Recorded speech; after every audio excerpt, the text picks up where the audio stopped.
د شولې کروندې چې له پوره خورۍ وروسته ترې وریجې راوځي. د خوست یوه لرې پراته ولسوالۍ صبریو کې کروندګر د شولو کښت راغونډوي. داسې ښکاري چې له خپلې خوارۍ راضي نه دي، ځکه وایي کرنې ریاست ورته پر وخت تخم او کیمیاوي سرې نه ویشي. زموږ حاصلات سږ کال ښه نه دي، دومره خراب دي چې ان ډېر شکایت لرو که نه. نو له زراعت څخه مو دا هیله ده چې دوی له موږ سره پوره کومک وکړي. تر اوسه پورې چې موږ دغه حاصلات کړي دي، هر وخت چې خراب شي دوی له موږ سره مرسته نه ده کړې تر اوسه پورې. موږ فصلونه چې کوم دي که نه د سره د واجې د نظر تسبیه تخمونه له واجې ډېر فصلونه مو خراب شي. نو موږ دغه دی نه خواهش دی چې دی موږ ته ښه تسبیه تخمونه روکي، باید موږ ته ښه حاصلات وشي. دوی وایي که د کرنې ځای ریاست ورته پر وخت اسانتیاوې برابرې کړي، شونې ده چې د شولې حاصل د خوارۍ دوه برابره شي. اصلي مشکل یې تخمو دی.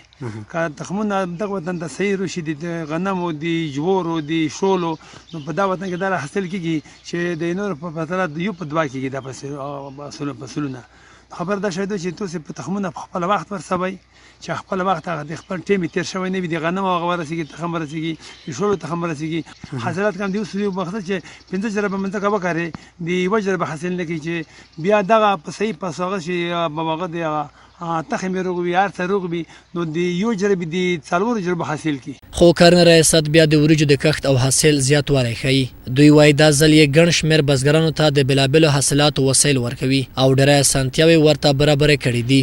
موږ پیشنهادونه وزارت ته کړي دي چې نه یوازې دا چې غنم ورسره شوی تخم مطابق درکړل شي، باید د جوارو، د شولو، د نورو حبوباتو برخه کې هم ته سبزیجاتو مختلف تخمونه موږ ته راکړي. هغه موږ پیشنهاد کړي دي. او سږ کال موږ 950 هکټاره ځمکه سږ کال په شولو خصوصي کرل شوې ده. په 5 ولسوالیو کې په مرکز باغ صبري، ګوربزو، الیشیر کې کرل شوې ده.